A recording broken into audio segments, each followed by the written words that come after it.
bertanya-tanya, gila ya selama ini berarti gue sholat itu dibohongin. Lalu saya berpikir, berarti dalam sholat itu isinya kita cuma ngedoain Nabi Muhammad beserta para sanak saudaranya, beserta para sahabatnya, supaya Allah memberkati beliau dan para sanak saudaranya dan para sahabatnya seperti Allah memberkati Nabi Ibrahim. Diakui juga bahwa Ibrahim adalah bapak segala bangsa. Saya nggak mau bodoh sendiri dong, saya tanya sama Habib.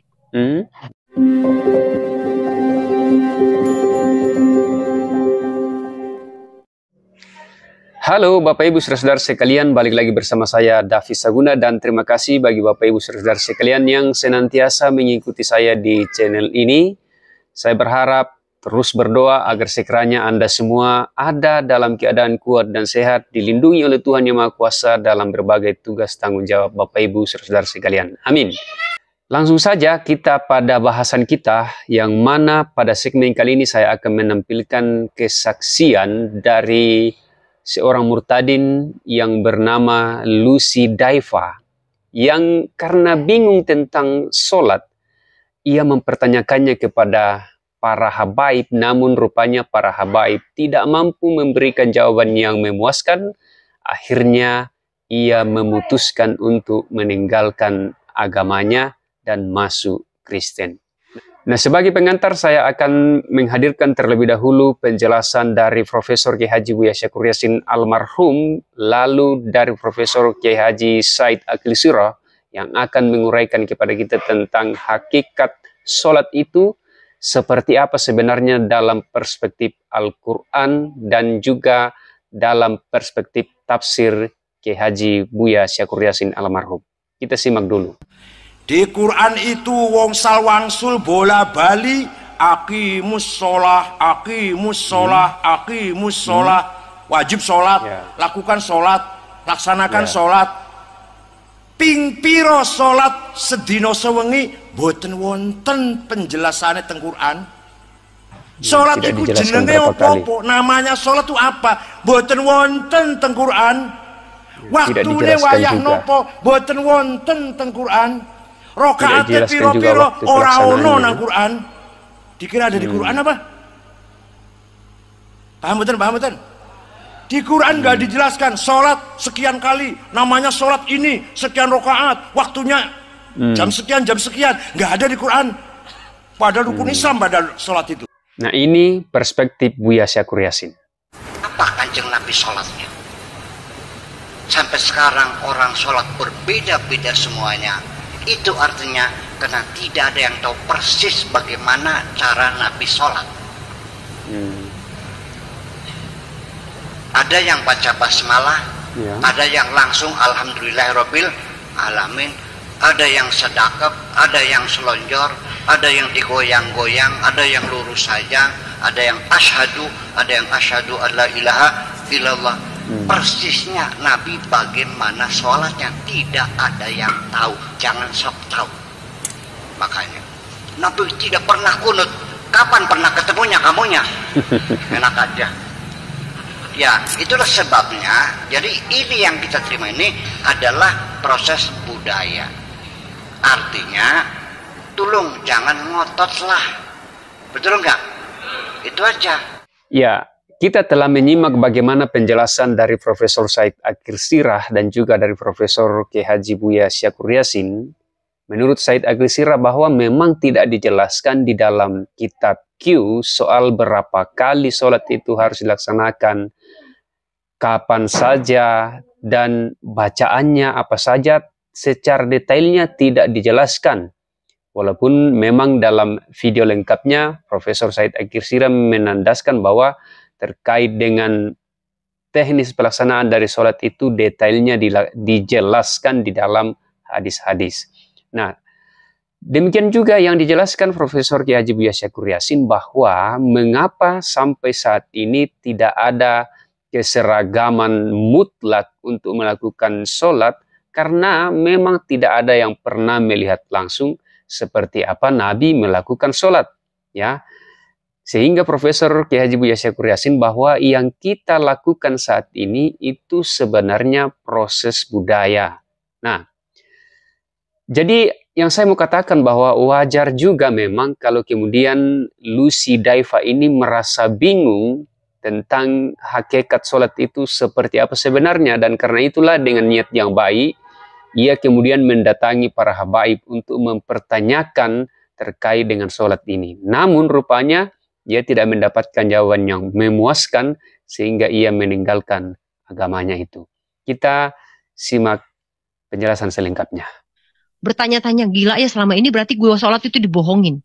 Lalu saya berpikir, berarti dalam sholat itu isinya kita cuma ngedoain Nabi Muhammad beserta para sanak saudaranya, beserta para sahabatnya, supaya Allah memberkati beliau dan para sanak saudaranya dan para sahabatnya seperti Allah memberkati Nabi Ibrahim. Diakui juga bahwa Ibrahim adalah bapak segala bangsa. Saya nggak mau bodoh sendiri dong, saya tanya sama Habib. Karena pada saat itu kan saya masih sosok ya, jadi saya ngaji, saya ikut, saya tanya. Saya bilang, mungkin teman-teman ada yang mau menjawab tadi menjawab saya juga pertanyaan ini. Karena pada saat itu pertanyaan saya dijawabnya tidak bisa. Saya tanya, Habib, siapa yang menciptakan sholat? Saya tanya.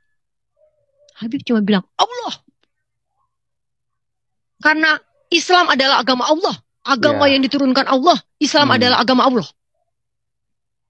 Oke, berarti sholat yang ciptakan Allah ya, Habib? Ya, yang ciptakan Allah. Saya buka dong. Habib, mohon maaf, saya mah bahasa Arab mah masih bego banget. Habib kan orang ya turunan Arab. Saya bertanya, Habib, ini di at-tahiyat ini artinya begini, seperti saya tadi sampaikan. Ya lalu, Habib, mohon maaf ya, Habib, kalau memang begitu nih doanya nih ya, Habib. Ya Allah, ampunilah dosa Nabi Muhammad beserta para sanak saudaranya, beserta para sahabatnya. Berkahilah Nabi Muhammad beserta para sanak saudaranya, beserta para sahabatnya, seperti engkau memberkahi Nabi Ibrahim. Habib, kalau memang Allah yang menciptakan sholat, kenapa Allah minta sama Allah? Saya bilang gitu, saudara. Gak bisa jawab Habibnya. Oh iya ya Lucy. Enggak, saya salah apa enggak nih? Saya baca soalnya kan pada saat itu nggak bisa searching ya. Ini saya baca begini, saya bawa itu. Oh iya ya Lucy ya. Ah sudahlah. Dari sananya memang kayak gitu katanya. Nah itulah yang kadang-kadang membuat bodoh saudara-saudara kita. Pada saat kita bertanya, mereka jawabannya ya udahlah dari sononya begitu, nggak usah diganggu gugat katanya. Saya tidak puas sampai sekarang, saya tidak pernah mendapatkan jawaban yang pasti. Siapa yang menciptakan sholat? Dan semakin tahun demi tahun saya lampaui, akhirnya saya menyerah, saudara. Dengan kebebalan saya, dengan kesombongan saya nyerah, saya bilang, enough Tuhan. Sekarang saya percaya bahwa Engkau adalah Allah Subhanahu wa Ta'ala. Yang saya sembah, saya puji bertahun-tahun, puluhan tahun. Saya sudah mengenal Engkau ya Allah di dalam nama Yesus. Di dalam nama Isa alaihissalam. Jadi kesaksian ini yang menjadi alasan seorang Lucy Daiva meninggalkan agamanya itu pernah dipelintir oleh para YouTubers polemikus yang menuduh si Lucy ini menghinakan sholat. Padahal dia hanya mengungkapkan soal alasan dia pindah agama karena ia tidak puas atas jawaban-jawaban yang diberikan oleh para habaib terkait dengan sholat. Tidak menghina sholat itu, ya. Karena itu si Lucy beberapa hari kemudian memberikan klarifikasi bahwa ia sama sekali tidak menghina sholat. Kita lihat klarifikasinya. Konten ini saya bisa katakan bahwasanya video-video yang viral saat ini, saya bisa yakinkan kalau misalnya saudara-saudara mau lihat tonton fullnya, itu tidak seperti itu bunyinya. Jelas sekali kan di konten itu sendiri, saya bilangnya berkali-kali bertanya. Dan saya bertanya sebagai seorang murid sedang bertanya. Sehingga saya bisa katakan, saya nggak ada niatan sama sekali lah untuk melecehkan atau untuk menjatuhkan, nggak ada sama sekali. Karena biar bagaimanapun saya mencintai keluarga-keluarga saya yang lain yang masih muslim. Nah, saudara-saudara sekalian, di akhir video ini saya hanya ingin menampilkan sekali lagi pernyataan dari Ade Armando yang menegaskan bahwa sekalipun soal berapa kali sholat itu harus dilakukan tidak dijelaskan begitu detail di dalam Al-Quran, apakah 5 kali atau berapa kali, tapi itu sama sekali tidak menjadi alasan bagi Ade Armando untuk meninggalkan sholat. Saya sangat sepakat dengan ini. bahwa sholat itu tetap perlu sekalipun tidak ada penjelasan detailnya, perintah detailnya di dalam Al-Quran, sebagai salah satu cara untuk membangun hubungan yang konstan dengan Allah yang Maha Kuasa. Jadi bukan persoalan berapa kalinya yang penting, ya menurut saya, itulah mengapa saya sepakat dengan Ade Armando, tetapi bahwa sholat ini harus dijadikan media, harus dijadikan sebagai alat untuk bagaimana kita membangun relasi tetap intim dengan Sang Pencipta kita, sumber kehidupan, yaitu Tuhan Yang Maha Esa. Saya tampilkan sekali lagi penegasan Ade Armando. Di dunia ini saja banyak sekali muslim yang tidak sholat 5 waktu. Apakah mereka mengingkari Islam? Saya sih sholat 5 waktu, walau saya tahu bahwa sebenarnya dalam Al-Quran tidak ada perintah sholat 5 waktu. Toh saya melakukannya, karena sejak kecil saya sholat, dan saya merasa perlu berkomunikasi dengan Tuhan secara konstan. Jadi itu poin penting yang disampaikan Ade Armando. Bukan soal berapa kali sholat itu harus kita lakukan, tetapi sholat itu harus dilihat sebagai sebuah cara yang dihadirkan dalam agama untuk kita membangun relasi yang intim dengan Tuhan Yang Maha Esa. Dan pada saat yang sama juga, Profesor Kiai Haji Buya Syakur Yassin pernah berpesan bahwa sekalipun sholat itu hal yang esensial, hal yang penting dalam agama, tetapi ia juga tidak boleh dilebih-lebihkan dalam pengertian seolah-olah kita menempatkan bahwa yang paling penting dan yang paling utama dalam agama itu hanya sholat semata. Yang tidak kalah lebih pentingnya dari sholat menurut Profesor Kiai Haji Buya Syakur Yassin adalah ibadah sosial. Karena sholat itu dikategorikan sebagai ibadah ritual, dan yang tidak kalah daripada ibadah ritual menurut Buya Syakur Yassin adalah ibadah sosial. Seperti halnya menolong orang miskin, menolong anak yatim piatu, dan sebagainya, itu sama pentingnya dengan ibadah ritual atau sholat menurut Profesor Kiai Haji Buya Syakur Yassin. Saya akan hadirkan sebagai closing statement dari segmen video saya kali ini. Memang sholat ini oleh umat Islam terlalu dibesar-besarkan. Sepertinya segala-galanya itu sholat. Hadis tentang sholat banyak sekali. Tetapi dalam Al-Quran hanya disebut sekali-kali. Betul nggak? Ternyata di dalam Al-Qurannya malah yang menjadi tolok ukur bukan sholat.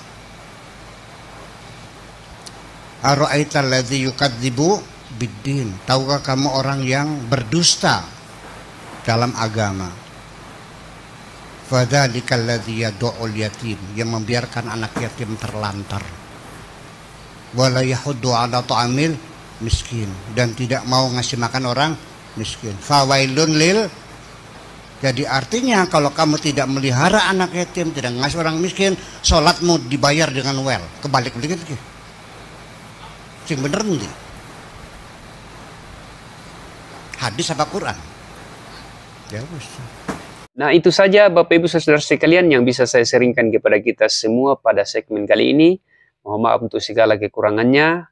Tanggalkan komentar pada kolom komentar sebagai bahan masukan, evaluasi, dan edukasi bagi kita semua agar dari hari ke hari kita semakin beriman, semakin berilmu dalam agama yang kita anut masing-masing. Assalamualaikum warahmatullahi wabarakatuh. Swastiastu, namo buddhaya, salam kebajikan, salam sejahtera, dan sampai jumpa.